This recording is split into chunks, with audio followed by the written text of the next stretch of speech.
Today we're at the Fulford Cemetery in York and we're about 41 miles away from Bradford. And this cemetery is round about 28 acres, absolutely gorgeous. Has different sections for different faiths. We've also got a military section as well. Now the reason why I'm here is we've come to pay respects to Barbara Jane Harrison. She was an air hostess and she died on the 8th of April 1968. Born in Bradford, that's the reason why we're here. So at the end of this video we shall take you to her resting place and pay our respects. She is one of the 4 women to have been awarded the George Cross for heroism and the only woman awarded the medal on that basis for gallantry in peacetime. The other 3 female of the George Cross recipients served within the Special Operations Executive in occupied France during the Second World War. Selfless, heroic, inspirational. 3 qualities which are all outstanding in their own right, and each one of them can be applied to a remarkable Bradford woman who was born on this street. Barbara Jane Harrison was born in the house behind me, number 2 Kingsdale Crescent, on the 14th of May 1945. Barbara's formative education began here on Pollard Lane, where she attended the Greystones Preparatory School, which was a small school within one of these terrace houses. But her personal association with Bradford didn't last too long, because before she was 10 years old, her family had relocated, first to Scarborough and then to Doncaster. Upon leaving school, Barbara's first job was at the Martins Bank, but her own personal aspirations would take her completely away from the UK, where she took on nannying jobs in both Switzerland and San Francisco. And it was there at San Francisco where she decided she wanted to be a stewardess. So she applied for a flight attendant position with British Overseas Airways Corp, which later became British Airways, and she was successful with her application in the spring of 1966. Barbara found the stewardess work to be quite enjoyable, but also very, very exhausting, and she did actually consider resigning from the job.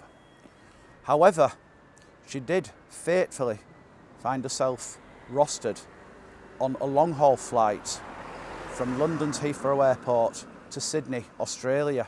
Barbara, who was known more commonly as Jane, had actually put herself forward to work on this particular flight to offer herself an opportunity to attend a wedding in Sydney. And so, at 4:27 p.m. on Monday the 8th of April 1968, Whiskey Echo, a Boeing 707, took off from Heathrow Airport with 126 people on board, including Barbara. Just 2 minutes after takeoff, one of the aeroplane's engines burst into flames. An eyewitness on the ground said, "Suddenly, there was a bright red streak on the engine, as if an artist had splashed it with a paintbrush. The airliner banked sharply, the flames grew and grew, and then the engine dropped off. The airliner went on flying and got lower and lower. The great red flame grew bigger. The wing was on fire." Whiskey Echo was actually flying back to Heathrow Airport, a manoeuvre that the pilot, Captain 𝗙𝗪𝗓, was able to achieve despite the unfolding chaos. "She seemed to fly very well," he said. An emergency landing at 4:31 p.m. at the airport coincided with the chaos escalating into a scene of sheer horror, as was described by other eyewitnesses on the ground. One of them said, "As the plane touched down, the whole of the fuselage from the wings backwards was engulfed in flames. As the plane came to a halt, there were 3 explosions. A later inquest determined that it was metal fatigue that had caused the initial engine fire. Upon landing, the cabin was filled with lethal fumes and black smoke. The crew attempted to evacuate the terrified passengers in a hurried but orderly manner. Barbara was at the back of the plane with Brian, another steward. After opening the rear door and initiating the process to inflate the emergency chute, the chute itself became twisted. Brian had no option but to descend and straighten it, but he found himself unable to get back up into the airplane. So this left Barbara alone to manage her evacuation of passengers. One of them, Mrs. Shirley Cooper, later spoke about how Barbara had carried out her duty. She said, "Barbara was a lovely girl and very brave. She had been very cool and we all obeyed her instructions. She threw me out onto the chute and I saw her do the same for others." However, before long, the chute became unusable, but Barbara continued to evacuate the passengers. Eyewitnesses on the ground noticed Barbara in the doorway, appearing to ready herself for a jump down onto the runway, but she stopped herself and went back into the cabin. Her body was later discovered close to that of 4 other passengers near the rear door. All of them had died as a result of smoke inhalation. A former neighbour of Barbara spoke to the Telegraph Argus. He said, "We grew up together and I will always remember her as a very attractive woman who was very carefree and energetic." One of Barbara's friends also paid a personal tribute. She said, "Barbara was quiet and reserved, but was liked and respected by her colleagues. We all knew she took her job very seriously." Speaking to the media afterwards, the pilot refused to entertain any suggestion that he was a hero for landing a plane during such adverse circumstances, which effectively saved the lives of himself and 120 others. He instead paid tribute to the efforts of his crew, whilst tearfully lamenting the death of Barbara and the 4 passengers. However, Barbara Jane Harrison was acknowledged as a hero, and the following year, in August 1969, she was posthumously awarded the George Cross, the 4th woman ever to receive such an accolade, and the first to do so during peacetime. The London Gazette paid a handsome tribute to her. They said, "Miss Harrison was left alone with the task of shepherding passengers to the rear door and helping them out of the aircraft. She encouraged some passengers to jump from the plane and pushed others out. With flames and explosions all around, her escape from the tail became impossible. She directed her passengers to another exit while she remained at her post. She was finally overcome while trying to save an elderly cripple who was seated in one of the last rows and whose body was found close to that of the stewardess. Miss Harrison was a very brave young lady who gave her life in her utter devotion to her duty." In October 1987, Barbara's George Cross was sold at an auction at Sotheby's for £9,000 to raise finances for her family. The buyer was British Airways, who now have it on permanent display at their Speedbird Centre. The bravery of Barbara Jane Harrison inspired the implementation of several Memorial Trust initiatives.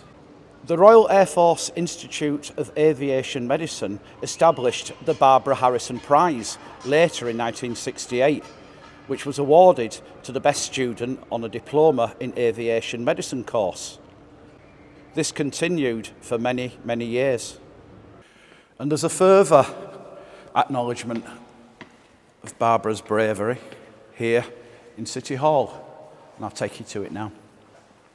So it's almost like a memorial window. It's a celebration of the brave people of Bradford. And there is Barbara Jane Harrison. It's to remember individuals associated with the City of Bradford Metropolitan District who have been awarded their country's highest honours. There's even a book about the terrible events of that April day in 1968. There are a number of plaques associated with Barbara Jane Harrison away from Bradford.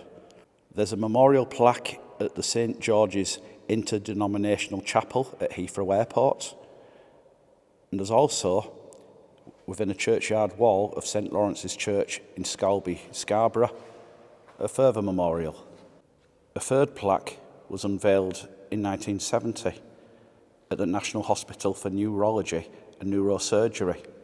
And away from City Hall, there is a further memorial to Barbara Jane Harrison, which is here on the corner of Kingsdale Crescent near the family home.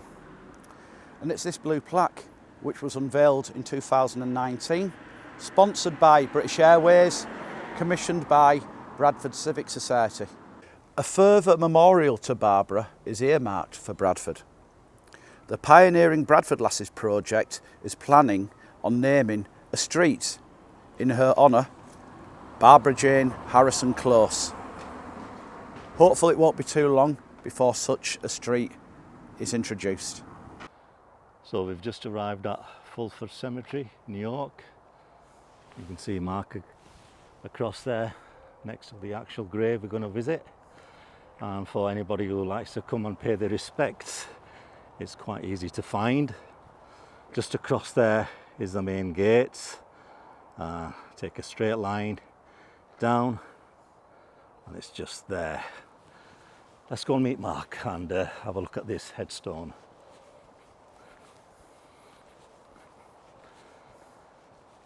Hi Mark. Hiya.